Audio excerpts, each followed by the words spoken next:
In addition to being something you do every day, it's hard to find this stuff because it's buried in ordinary language. In fact, the difference between success and failure is very, very small.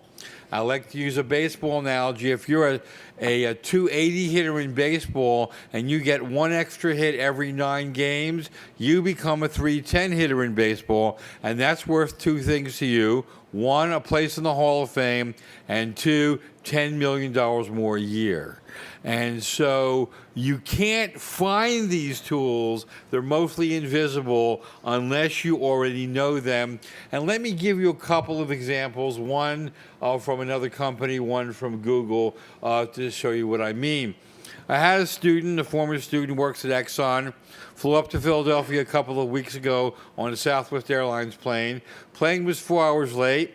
The rest of the passengers were snarling at the flight attendants and all the other airline personnel. And this former student of mine thought about the pictures in the heads of the other parties. He went up to the flight attendants and the other airline personnel. He apologized for everybody else's behavior, and he commiserated them that their workday was going to be 4 hours longer. And when he got off the plane, they gave him $600. The only one on the plane for that to happen to, because he understood that it was about them, not him, that he needed to make the connection with, and he needs to step out of the emotion of the moment. Second, and it's invisible unless you already know how to do that. I had a student at Google here, Francois Stern. I know Francois is here today. Francois is still head of one of the heads of network administration here and network sales. And he was in Southeast Asia doing a deal with a client. And the client couldn't afford Google's pricing, couldn't do the deal. And so Francois probed a lot more deeply into what this other party was about. In the deal, outside the deal, what are your hopes and dreams? Who are you as a person? And found out that the client was having a lot of trouble financing another venture that had nothing to do with Google. And the client also had a whole bunch of fiber optic cable that had been sitting around for a while that it really could use the cash flow for and really didn't care that if it got rid of.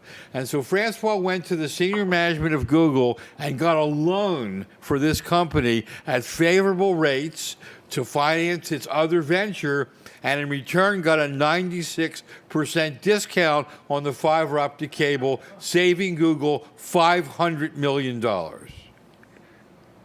That is also invisible. The notion of making a connection with them, no matter what the deal is, and finding something to get more with. Now, you don't have to devote your life to negotiation actively, but the more you know about what's going on around you, the more you can make critical interventions. And so my students learn to be exquisitely more conscious of the world around them. A simple analogy is there's an old maxim about the difference between expert and non-expert knowledge.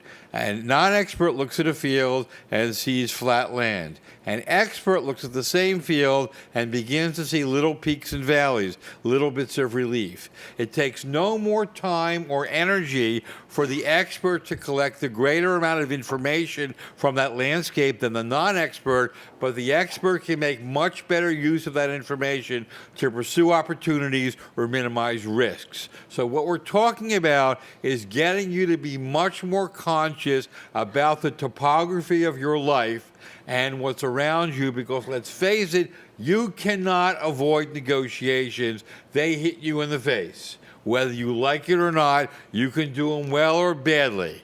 You saying I avoid negotiations means you stand on the sidelines and they get to score touchdowns all day long. And so you have to decide how much to use it, but once again, once you have it in your arsenal, you always see it. But before,